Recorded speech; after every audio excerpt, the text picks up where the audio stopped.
السلام علیکم معزز ناظرین، اگر آپ ہمارے چینل میں نئے ہیں تو ہمارے چینل کو سبسکرائب کر دیں تاکہ ہر نئی آنے والی ویڈیو کا نوٹیفیکیشن آپ کو ملتا رہے۔ حضرت انس رضی اللہ تعالیٰ عنہ سے روایت ہے کہ حضرت صلی اللہ علیہ وسلم مسجد میں تشریف لائے تو آپ صلی اللہ علیہ وسلم نے دوستوں کے درمیان ایک رسی بندھی ہوئی پائی۔ آپ صلی اللہ علیہ وسلم نے فرمایا، یہ کیسی رسی ہے؟ انہوں نے بتلایا، یہ زینب کی رسی ہے، جب تھک جاتی ہے تو اس سے لٹک جاتی ہے، سہارا لیتی ہے۔ آپ صلی اللہ علیہ وسلم نے فرمایا، اس کو کھول ڈالو، ہر کوئی طبیعت کے نشاط کی حالت میں نماز پڑھے،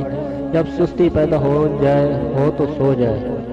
دوسری حدیث میں یہ کہ حضرت عائشہ رضی اللہ تعالیٰ عنہا سے مروی ہے کہ رسول صلی اللہ علیہ وسلم نے فرمایا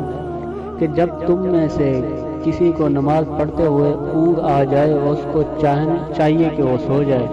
یہاں تک کہ نیند اس سے دور ہو جائے، کیونکہ جب وہ ایسی حالت میں نماز پڑھے گا تو وہ اونگ رہا ہوگا تو اس کو خبر نہ رہے گی کہ آیا وہ استغفار کر رہا ہے یا اپنے آپ کو گالیاں دے رہا ہے۔